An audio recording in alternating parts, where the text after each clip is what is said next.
नमस्कार साथियों। नमस्कार साथियों। जीवों में श्वसन,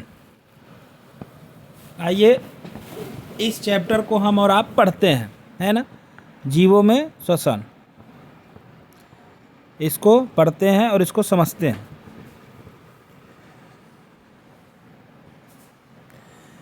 तो इसमें यहाँ लिखा हुआ है, हम श्वसन क्यों करते हैं। सही बात है, हम श्वसन का मतलब होता है सांस। श्वसन का मतलब होता है सांस लेना। श्वसन का मतलब क्या होता है? सांस लेना। तो हम सांस क्यों लेते हैं? तो हमारे मन में प्रश्न आएगा कि हम सांस, सही बात है, हम लेते क्यों हैं? तो कई लोग सोचेंगे कि सर सांस इसलिए लेते हैं ताकि हम जिंदा रहें।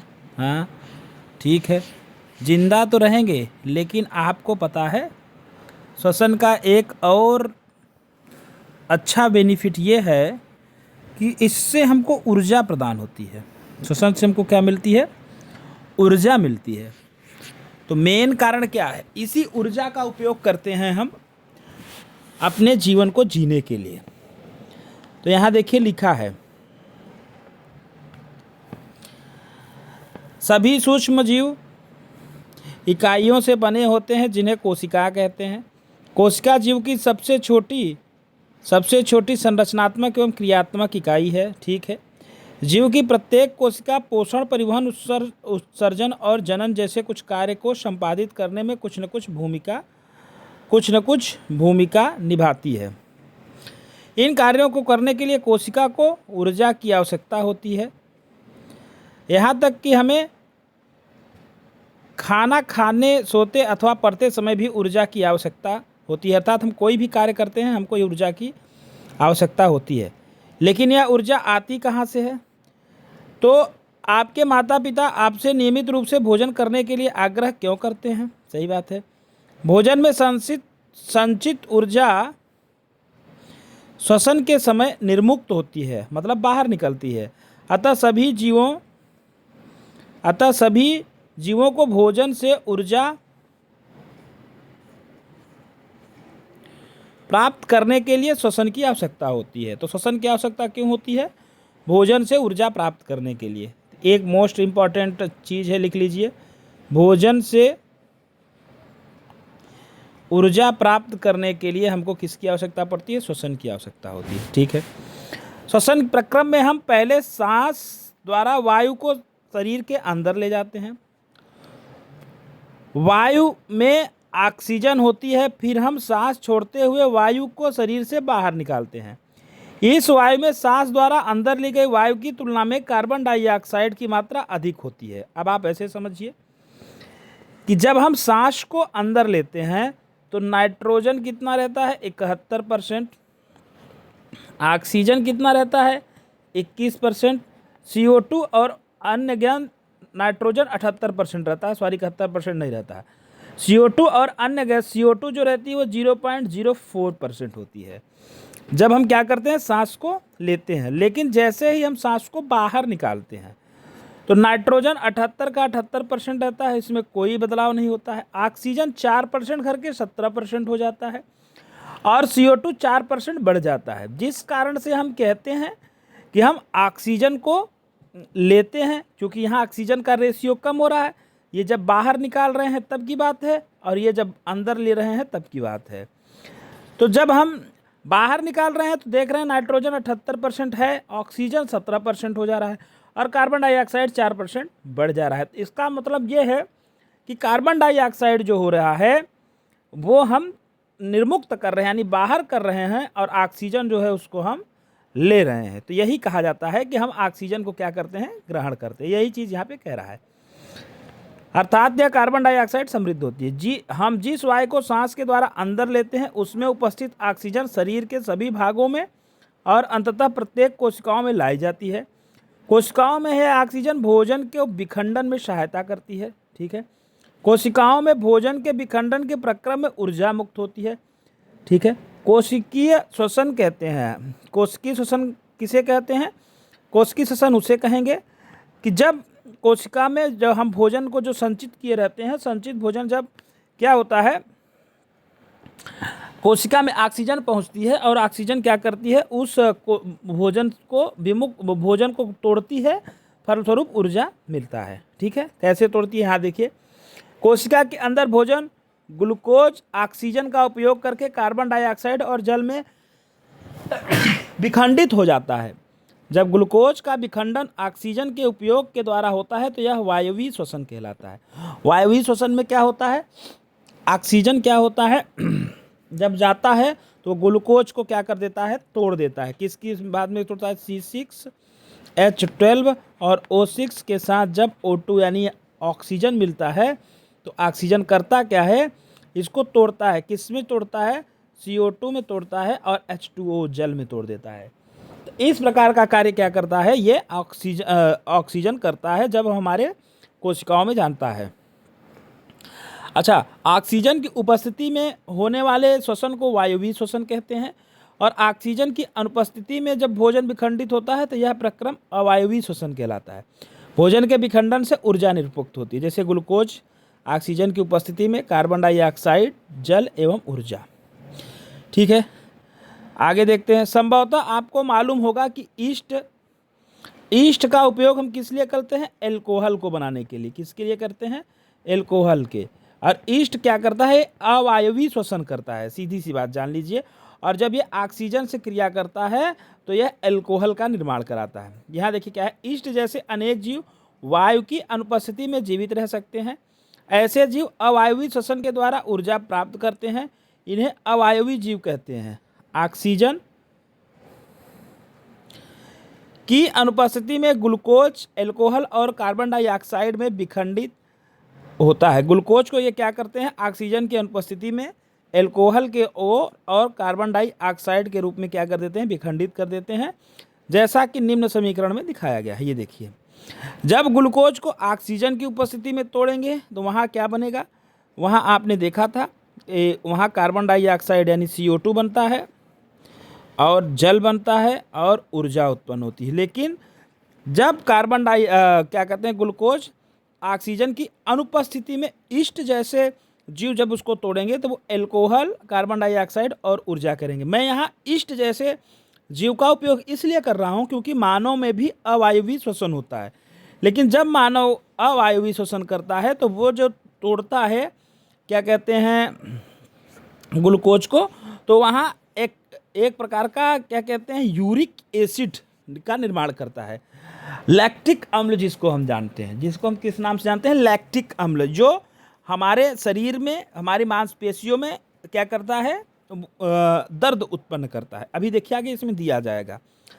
हमारी पेशी कोशिकाएं भी अवायवीय रूप से श्वसन करती हैं, लेकिन ये ऐसा थोड़े समय तक ही कर सकती हैं।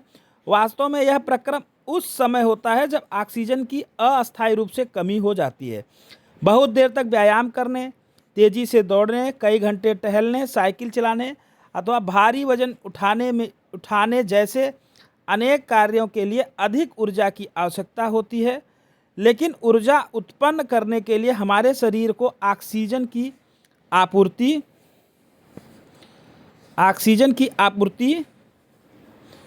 सीमित होती है। ऐसी स्थिति में पेशी कोशिकाएं अवायवीय श्वसन द्वारा ऊर्जा की अतिरिक्त मांग को पूरा करती हैं। तब क्या होगा, ग्लूकोज जो पेशी में रहेगा वो ऑक्सीजन की अनुपस्थिति, यहाँ होगा, उपस्थिति नहीं होगा, गलत लिखा गया है, अनुपस्थिति में क्या करेगा, ये लैक्टिक अम्ल और ऊर्जा के रूप में क्या करेगा, आपको ग्लूकोज को तोड़ करके देगा। ठीक है, ये सारी चीज़ें होती हैं। अब आइए देखते हैं श्वसन मूल प्रक्रिया क्या होती है। अब ये तो रहा श्वसन की आवश्यकता और श्वसन से लाभ। श्वसन की आवश्यकता क्यों पड़ती है, ऊर्जा प्राप्त करने के लिए, हमने देख लिया, ऊर्जा के लिए। ठीक है, ऊर्जा के लिए हमें श्वसन की आवश्यकता पड़ती है। अच्छा, ऊर्जा कैसे मिलता है, ग्लूकोज टूटता है। ग्लूकोज कैसे टूटता है, ये सारी प्रक्रिया आपने देखा, ग्लूकोज कैसे टूटता है। ग्लूकोज जब ऑक्सीजन की उपस्थिति रहेगी तब टूटेगा, तो ये क्या करेगा, CO2 गैस दे देगा और क्या देगा, CO2 देगा और जल दे देगा और इसके साथ साथ ये क्या दे देगा, ऊर्जा दे देगा, ठीक है। और जब ये ईस्ट जैसे पदार्थ के पास जाएगा तो ईस्ट जैसे जब जीव रहेंगे वो ऑक्सीजन की अनुपस्थिति में क्या करते हैं, अवायवीय श्वसन करते हैं। और जब वो अवायवीय श्वसन करेंगे तो वो क्या करेंगे, वो एल्कोहल देंगे, एल्कोहल पैदा करेंगे। और अपने जो है बॉडी में, जब हमारी बॉडी में आती है ये सब सारी चीज़ें, इस सारी चीज़ों को जब बॉडी में आती है तो हम इसको जानते हैं कि बॉडी में यानी मांसपेशियों में जो खिंचाव होता है उसको जब देखेंगे तो वहाँ हमको कौन सा अम्ल होता है, लैक्टिक अम्ल की क्या होती है, उपस्थिति देखने को मिलती है। आगे चलते हैं, ठीक है। ये देखिए, ये प्राणायाम का कर रही है लड़की, दिखाया गया है। प्राणायाम क्यों आवश्यक होता है, ये हमारे फेफड़े में हवा की भरने की क्षमता को बढ़ाने के लिए हमको प्राणायाम करने की आवश्यकता पड़ती है, ठीक है। अब आगे देखते हैं इसमें क्या किया गया है। देखो, वायु को अंदर लेने की प्रक्रिया को अंतः श्वसन कहते हैं और वायु को बाहर निकालने की प्रक्रिया को उच्छ्वसन कहते हैं। इस चीज़ को रखिएगा याद, ठीक है। और एक व्यक्ति 1 मिनट में जितनी बार श्वसन करता है वह उसकी श्वसन दर कहलाती है। अब यहाँ देखिए लिखा हुआ है, कोई वयस्क व्यक्ति विश्राम अवस्था में 1 मिनट में औसतन 15 से 18 बार सांस लेता है और बाहर निकालता है, और व्यायाम के समय 25 बार क्या करता है, 25 बार प्रति मिनट बढ़ा देता है, ठीक है। अब यहाँ ऊपर देखते हैं, ऊपर क्या कुछ दिया हुआ है। ये वही दौड़ने उड़ने की तुरंत, ठीक है। इस पूरे पेज में यही था। अंतः श्वसन मतलब वायु को अंदर लेना, वायु श्वसन या उच्छ्वसन मतलब क्या करना, वायु को बाहर निकालना। और श्वसन दर का मतलब 1 मिनट में जितना हम श्वसन करते हैं। और यहाँ दिया गया है 1 मिनट में कोई व्यक्ति विश्राम अवस्था में है तो 15 से 18 बार, और व्यायाम कर रहा है तो 25 बार श्वसन करता है, ठीक है। ये कुछ तालिका दिया हुआ है, इसको आप देख लीजिएगा, है ना।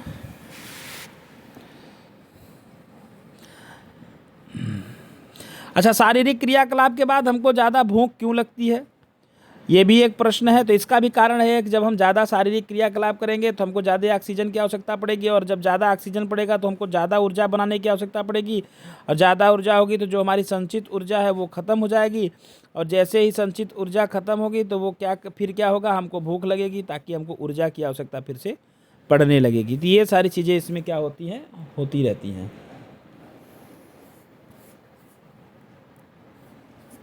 पेन नहीं चल रही है, आगे बढ़िए। हम श्वसन कैसे लेते हैं, मानव में श्वसन कैसे होता है इसमें देखते हैं।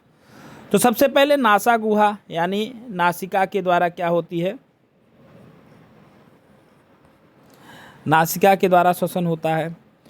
नासा गुहा से वायु श्वास नली से होकर फेफड़ों में जाती है। पहले नासा गुहा, फिर श्वास नली, फिर फेफड़ा। फेफड़े में वक्ष गुहा में स्थित, ये देखिए, ये श्वास नली का पूरा चित्र बना गया है। यहाँ देखिए, ये रहा नासा गुहा या मुख गुहा, यहाँ से हम सांस लेते हैं।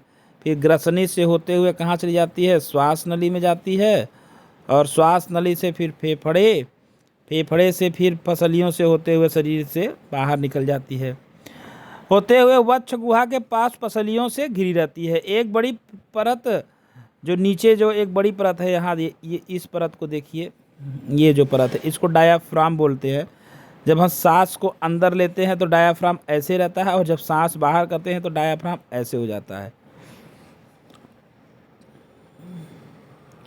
ऐसे हो जाता है। सांस लेंगे तो ऐसे रहेगा, सांस बाहर करेंगे तो ऐसे हो जाएगा। तो कुछ अभी आगे चित्र में आपको दिखाई भी देगा, आगे देखते हैं, ठीक है।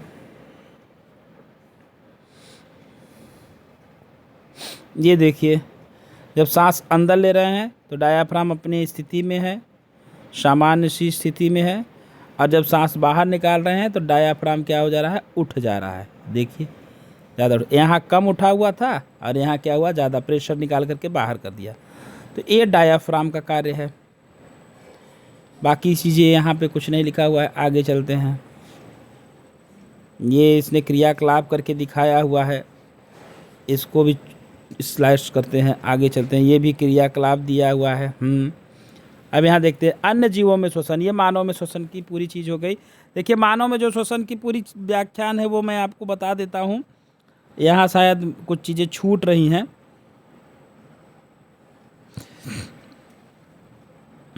वक्ष गुहा में जो पसलियों से घिरी रहती है एक बड़ी पेशी परत जो डायाफ्राम कहलाती है, वक्ष गुहा को आधार प्रदान करती है। श्वसन में डायाफ्राम और पसलियों के बने पिंजर गति सम्मिलित होती है। अंतः श्वसन के समय पसलियाँ ऊपर और बाहर की ओर गति करती हैं, डायाफ्राम नीचे की ओर गति करता है। यह गति हमारी वक्ष गुहा के आयतन को बढ़ा देती है और वायु फेफड़े में आ जाती है। फेफड़े में वायु से भर जाती है। उच्च श्वसन के समय पसलियाँ नीचे अंदर की ओर जाती हैं, जबकि डायाफ्राम ऊपर की ओर अपनी पूर्व स्थिति में जाता है। इस तरह आयतन कम हो जाता है और इस कारण से क्या हो जाता है, वायु बाहर चली जाती है। ठीक है, ये सारी चीज़ें इसमें दिया हुआ है, लेकिन इसमें थोड़ी कम जानकारी दी हुई है क्योंकि ये क्लास 8 का है। तो मैं अभी और देखते हैं।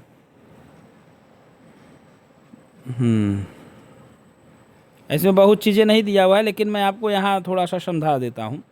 होता क्या है कि जब हम श्वसन करते हैं तो सांस जो होती है वो हमारे नासिका से आगे चलती है, श्वास नली में जाती है। कहाँ जाती है? श्वास नली में। श्वास नली से फिर जाती है फेफड़ा में। फेफड़ा से कहाँ जाती है? आगे बढ़ती है फेफड़े में। ये जो अपना एक प्रकार का फेफड़ा है, मैं फेफड़ा भी आपको दिखा देता हूँ।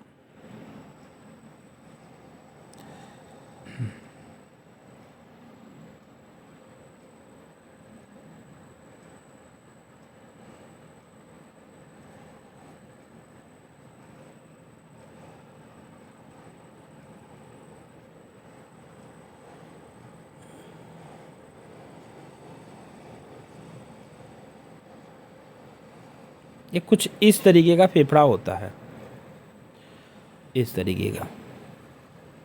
ऐसे इधर भी बना रहता है, गुब्बारे नुमा संरचना देखने को मिलती है। और ये कुछ इस तरीके,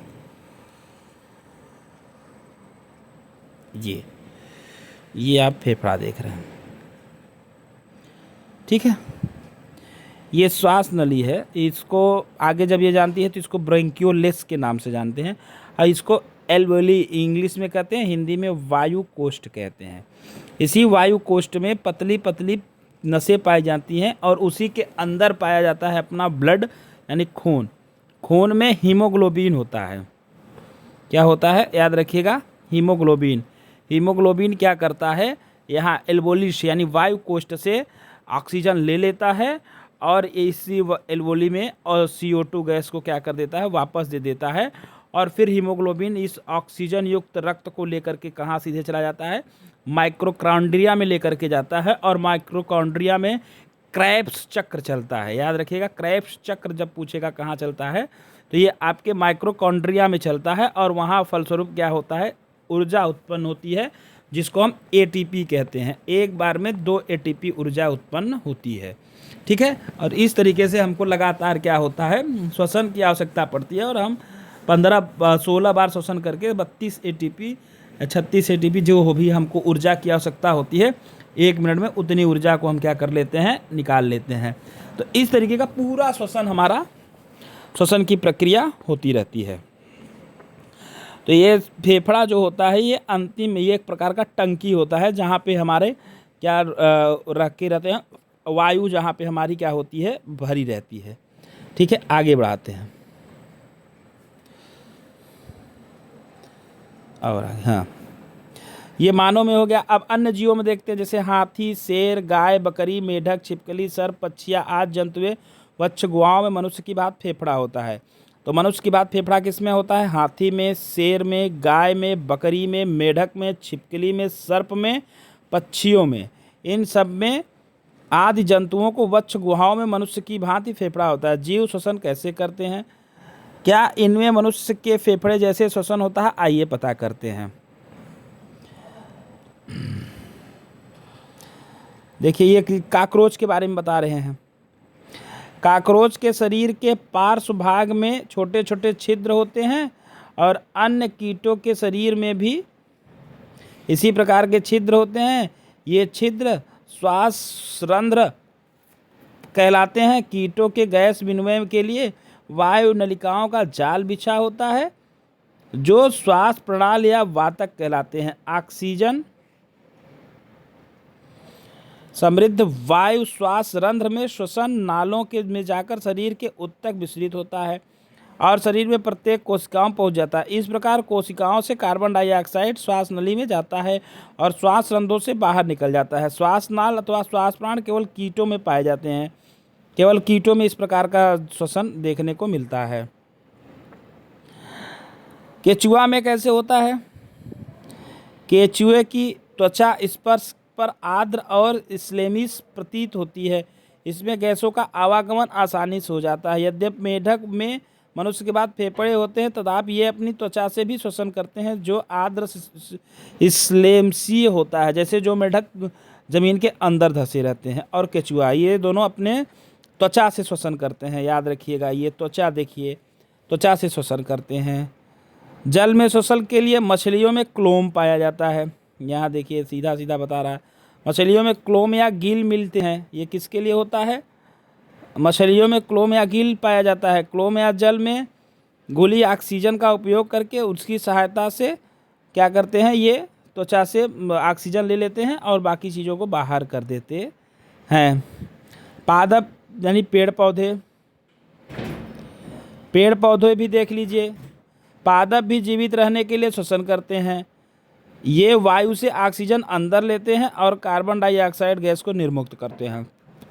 ये बड़ी बात है, ये कार्बन डाइऑक्साइड निर्मुक्त करते हैं। इनकी कोशिकाओं में भी ऑक्सीजन का उपयोग अन्य जीवों की भांति ही ग्लूकोज कार्बन डाइऑक्साइड विखंडित करने के लिए किया जाता है। ये सारी चीज़ें पादपों में भी हो गई।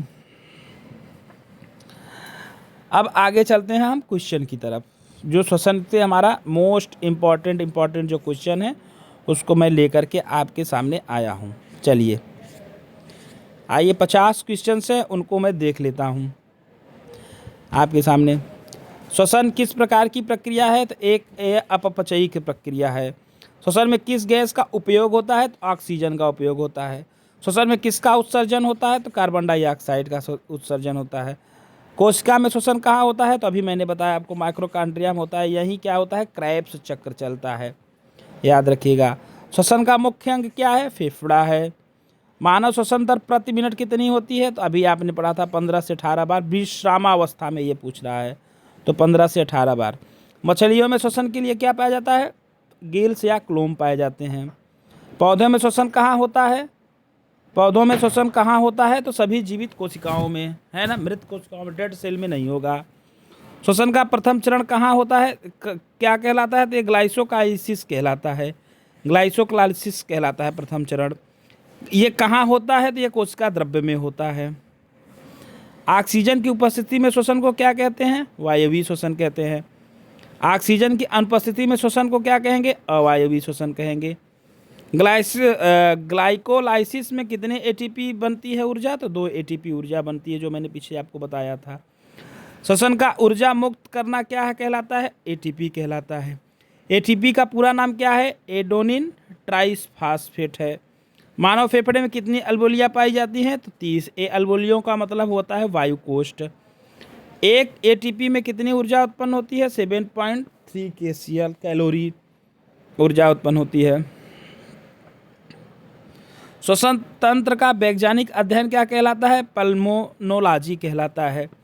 पौधों में गैसों का आदान प्रदान कहाँ होता है? रंध्र में। और मानव में गैसों का आदान प्रदान कौन करता है? तो हीमोग्लोबिन। फेफड़े किस गुहा में स्थित होते हैं? तो ये वक्ष गुहा में होते हैं। डायाफ्राम का मुख्य कार्य क्या है? श्वसन में सहायता करना। वायवीय श्वसन में अंतिम उत्पाद क्या होता है? वायवीय श्वसन में तो CO2 और H2O होगा। अवायवीय श्वसन में अंतिम उत्पाद क्या होता है? तो अल्कोहल या फिर लैक्टिक अम्ल। अल्कोहल ईस्ट निकालता है और लैक्टिक अम्ल मानव की कोशिकाओं से निकलती है। ईस्ट में किस प्रकार का श्वसन होता है? तो अभी आपने पढ़ा है अवायवीय श्वसन होता है। अवायवीय श्वसन। श्वसन तंत्र की सबसे छोटी इकाई क्या है? अल्वियोली, जिसको हम वायु कोष्ठ के नाम से जानते हैं। रक्त में ऑक्सीजन किससे जुड़कर परिवहित होता है? तो ये हीमोग्लोबिन, मैंने पढ़ाया था। रक्त में CO2 का अधिकांश किस रूप में परिवहित होता है? तो ये बाइकार्बोनेट आयन के रूप में होता है। श्वसन दर किससे नियंत्रित होती है? ये आपके दिमाग में है, मेडुला ऑब्लोंगाटा से होती है। ट्रेकिया किसका बना होता है? सी आकार की उपास्थि रिंग होता है। मानव में गैस का आदान प्रदान किसके द्वारा होता है? तो विसरण विधि के द्वारा होता है, डिफ्यूजन के द्वारा होता है। आगे, अलवेली की दीवार कितनी पतली होती है? तो एक कोशिका की मोटी होती है। ग्लूकोज का पूर्ण ऑक्सीकरण कहाँ होता है? ये माइक्रोकांड्रिया में होता है, क्योंकि यहीं पे क्या होती है? ऊर्जा उत्पन्न होती है, जिसके कारण इसे कोशिका का ऊर्जागृह कहा जाता है। एक ग्लूकोज में कुल कितने ATP ऊर्जा बनती है? तो एक ग्लूकोज में 38 ATP ऊर्जा बनती है एक ग्लूकोज के टूट जाने पे। मानव का श्वसन तंत्र कितने अंगों से मिलकर के बना होता है? तो भैया इसको जानते रहिए, नासिका, ग्रसनी, कंठ, श्वास नली, ब्रोंकाई, फेफड़ा और फेफड़ा के बाद एल्वोली। मांसपेशियों की थकान किसके कारण होता है? लैक्टिक अम्ल के कारण। रक्त में O2 की मात्रा कितनी होती है, यानी ऑक्सीजन की मात्रा? तो लगभग 20%। O2 का आंशिक यानी ऑक्सीजन का आंशिक दाब कितना होता है? तो 159 mmHg होता है। CO2 का आंशिक दाब 0.3 mmHg होता है। मनुष्य में श्वसन का प्रकार कौन सा है? तो यहाँ वायवीय भी होता है और अवायवीय श्वसन भी होता है। रक्त में हीमोग्लोबिन की सामान्य मात्रा पुरुषों में कितनी होती है? तो 14 से 16 ग्राम और महिलाओं में 12 से 14 ग्राम, जिसके कारण ही कहते हैं कि पुरुष जो है ताकतवर होता है और महिलाएं क्या होती हैं? ताकतवर कम होती हैं, ये पहले से। मेढक में श्वसन किसके द्वारा होता है? त्वचा, फेफड़ा और मुख गुहा, ये तीनों के द्वारा होता है। श्वसन तंत्र का सबसे बड़ा अंग कौन है? तो ये फेफड़ा है। श्वसन का रासायनिक समीकरण क्या है? तो ये C6H2O6 प्लस O2 होती है CO2 प्लस H2। ये अपना समीकरण सिद्ध कर लीजिएगा। आगे, ग्लाइकोसिस किस वैज्ञानिक ने खोजा था? तो एम्बडेन, मेयर, हाफ और परनास ने खोजा था। क्रेब्स चक्र का आविष्कार किसने किया था? हेब्स क्रेब्स, इन्हीं के नाम पे इसको क्रेब्स चक्र होते हैं। क्रेब्स चक्र कहाँ होता है? तो ये माइक्रोकांड्रिया की मैट्रिक्स में होता है, माइक्रोकांड्रिया में। इलेक्ट्रॉन परिवहन तंत्र कहाँ स्थित है? तो इलेक्ट्रॉन परिवहन तंत्र ये माइक्रोकांड्रियल आंतरिक झिल्ली में स्थित है। मनुष्य का श्वसन किस प्रकार का है? तो यह द्विद्वारिका है। द्विद्वारिका नहीं, केवल फेफड़े द्वारा होता है इसमें श्वसन। श्वसन और दहन में क्या अंतर है? श्वसन एक एंजाइम नियंत्रित है, जबकि दहन नहीं होता है। तो ये रहे कुल आपके टॉप 50 क्वेश्चंस। आपको इसी तरीके के नए नए टॉपिक और उनके पहले मैं 5 मिनट टॉपिक कराऊंगा और फिर उससे जो जितने प्रकार के क्वेश्चंस बन सकते हैं वो सारे क्वेश्चंस मैं लेकर के आऊँगा। अब मैं टॉप 100 क्वेश्चन भी लाने का प्रयास कर रहा हूँ। तो आप लोग मेरे इस चैनल से जुड़ जाइए। आपकी बेहतर से बेहतरीन की ओर की जो तैयारी है वो मैं बेहतर से बेहतरीन की ओर आपकी तैयारी कराऊंगा। आप मेरे चैनल को लाइक, सब्सक्राइब करना ना भूलें। धन्यवाद।